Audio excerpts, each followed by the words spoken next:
Lu pernah ngalamin diteror semalaman sampai lu gak bisa tidur? Kalau gue sih pernah. Dan itu bikin gue sadar kalau teror itu sebenarnya cuma cara buat nunjukin dosa gue.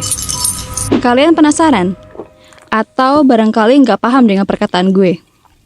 Kalau gitu gue akan cerita dari awal sampai akhir.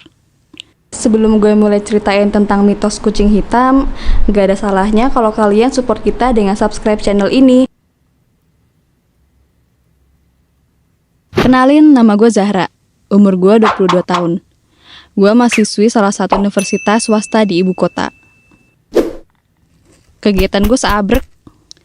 Dari kuliah sampai ikut kegiatan mahasiswa. Rasa-rasanya waktu 24 jam tuh gak cukup buat gue. Jadinya gue sering pulang malam.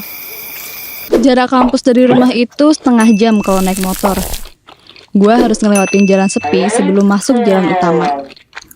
Nah, di pinggir jalan yang biasa gue lewatin ada lahan kosong yang isinya bak sampah yang gede berjejer. Yang kadang sampahnya nyampe ngeluber. Gue sering ngebut kalau lewat sana. Baunya itu loh. Ih, gak banget dah. Kejadian yang mau gue ceritain ini terjadi beberapa minggu yang lalu.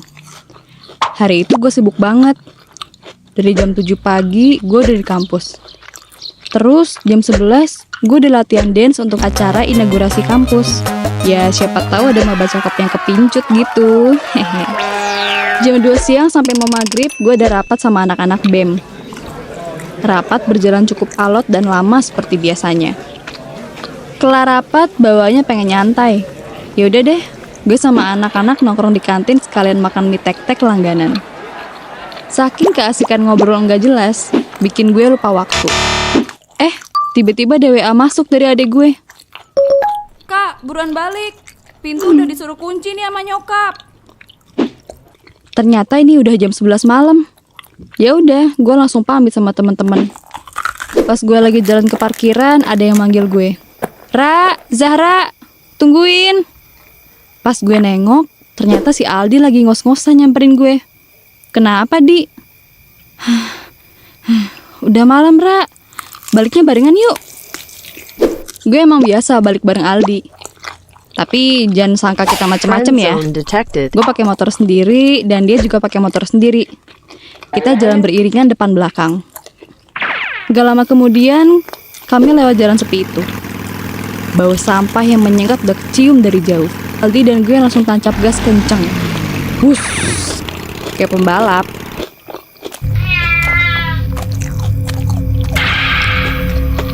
Nani?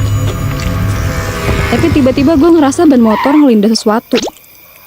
Sampai akhirnya gue denger Aldi teriak, Zahra! Gue refleks nengok ke Aldi. Dia cuma diem aja. Terus dia tiba-tiba nunjuk ke arah deket motor gue. Gue kaget ketika ngeliat di tengah jalan ada seekor kucing hitam yang tergolek nggak berdaya. Shit. Duh, ini kucing mati, Di. Tanya gue gugup. Udah jadi kebiasaan gue kalau lewat sini pasti ngebut. Soalnya kalau malam jalanan sini sepi dan gue nggak kuat sama bau sampahnya. Duh, gimana nih? Mana yang gue tabrak kucing hitam lagi? Ada-ada aja deh malam ini. Bakalan sial nih. Aldi bilang ke gue, udah buang aja kucingnya di tempat sampah biar nggak ribet. Lagian udah malam juga. Jujur gue masih panik. Gue liat keadaan sekitar sepi dan gak ada saksi yang ngeliat. Tapi hati kecil gue gak setuju dengan hal itu. Gue masih kasihan banget nih sama tuh kucing. Gue minta tolong Aldi buat nemenin nguburin ini kucing. Tapi Aldi nolak. Dia ngeyakinin gue kalau semua ini bukan salah gue. Ya emang nasib si kucing ini aja yang lagi apes. Oke.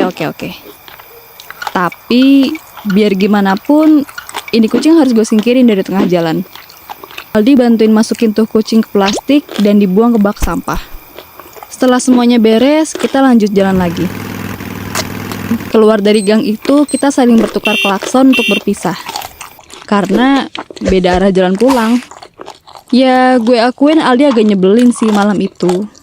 Tapi it's okay. Seenggaknya dia nemenin gue pulang. Pas sampai rumah, pintu depan belum dikunci. Emang deh kebiasaan adik gue nih kalau nggak sabar nungguin kakaknya pulang, pasti nggak ngunci pintu. Untung gak ada maling. Coba kalau yang masuk bukan gue, bisa kacau nih. Pokoknya besok pagi gue omelin tuh anak. Kondisi rumah gue gelap. Kayaknya ortu dan adik gue udah pada tidur. Gue langsung masuk kamar dan ganti pakaian. Kemudian gue mau ke kamar mandi buat cuci muka sama sikat gigi. Gue gak mau tidur dengan keadaan buluk. Ih. Kamar mandi gue terletak di dekat dapur. Buat kesana, gue ngelewatin ruang makan yang udah gelap. Tapi kok tumben banget nih lampu dapur dibiarin nyala. Pas gue perhatiin, gue denger sayup-sayup suara air dari kamar mandi. Gue ngerasa kayak ada orang di kamar mandi. Palingan adik gue nih lagi di toilet. Niatnya mau gomelin dia. Pas nunggu gak tahu kenapa gue keinget kejadian yang barusan gue alami. Apa seharusnya gue tadi kubur itu kucing ya? Gak lama gue dengar suara gemercik air dari kamar mandi. Kayaknya adik gue mau keluar nih. Tapi anehnya setelah suara air itu mati, gak ada respon sama sekali dari dalam kamar mandi. Gue coba buat ketuk pintu itu, tapi lagi-lagi gak ada jawaban sama sekali. Gue yang mulai kesel pun marah-marah ke adik gue. Gue bilang ke adik gue, "Vero, ini gak lucu ya. Buruan keluar." Gak tau kenapa tangan gue refleks buat ngebuka tuh pintu. Dan what the hell? Kosong. Asli badan gue mendadak lemes. Gue yakin banget nih tadi ada orang di dalamnya. Gue batalin niat buat ke kamar mandi. Buru-buru gue balik ke kamar. Sebelum sampai kamar, gak sengaja gue ngeliat bayangan orang lagi duduk di meja makan. Dengan rasa penasaran, gue mau mastiin itu adik gue bukan ya? Gue berdiri persis di dekat saklar. Pelan-pelan gue nyalain. Astagfirullah, kok gak ada siapa-siapa ya? Gue langsung lari ke kamar dan mengunci pintu. Napas gue ngap-ngapan saat berada di atas tempat tidur. Gue tutupin badan gue pakai selimut. Dan sialnya lampu kamar gue belum sempet gue nyalain. Firasat gue gak enak. Ah, masa iya sih ini gara-gara nabrak kucing tadi? Itu kan mitos. Lagian kan gue gak sengaja. Hampir semalaman gue cuma meringkuk ketakutan di dalam selimut. Mau keluar kamar nyokap, gak berani. Akhirnya pas gue ngecek handphone, ternyata ini udah jam 3 pagi. Dan gue masih melek. Tiba-tiba terdengar suara sesuatu menggaruk di dekat tempat tidur gue. Suaranya semakin lama semakin keras. Ah, apa suara tikus ya? Gue mencoba menggeserkan badan ke pinggir tempat tidur. Dengan penuh rasa penasaran, gue memberanikan diri melongok ke kolong. Pelan-pelan, kepala gue turun sambil nahan napas dalam keadaan mata setengah merem. Itu apaan ya?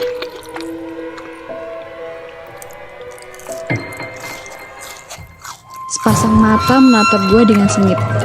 Sontak gue terlonjak dan menarik kepala. Gue meringsut ke ujung kasur dan menyalakan senter HP. Dalam keadaan panik, gue coba arahin ke semua arah. Sampai akhirnya badan gue kaku pas ngeliat sesosok bayangan hitam berbentuk kucing di depan pintu gue. Nafas gue berat. Kayaknya gue mau jatuh pings. Zara! Gue kaget terhentak. Bokap sama nyokap natap gue dengan ekspresi yang cemas. Gue nangis jadi-jadinya.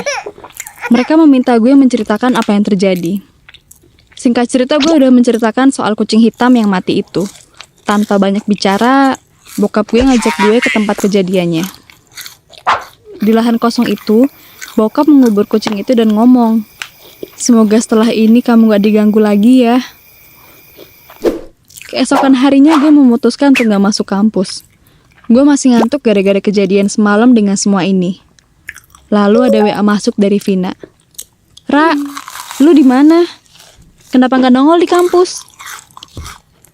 Ya gue bilang aja kalau gue di rumah lagi gak enak badan. Terus Vina bilang ke gue, "Kok lu bisa barengan sih sama Aldi nggak masuk juga?" Terus gue tanya, "Emang Aldi nggak masuk kenapa?" Dan Vina ngejelasin kalau Aldi semalam jatuh dari motor. Katanya dia ngantuk. Untungnya Aldi cuma lecet-lecet dan motornya yang rusak. Ya, seenggaknya gue harus bersyukur dikasih kesempatan untuk memperbaiki diri. Mulai saat ini, gue harus lebih berhati-hati berkendara dan harus bertanggung jawab atas apa yang kita lakuin.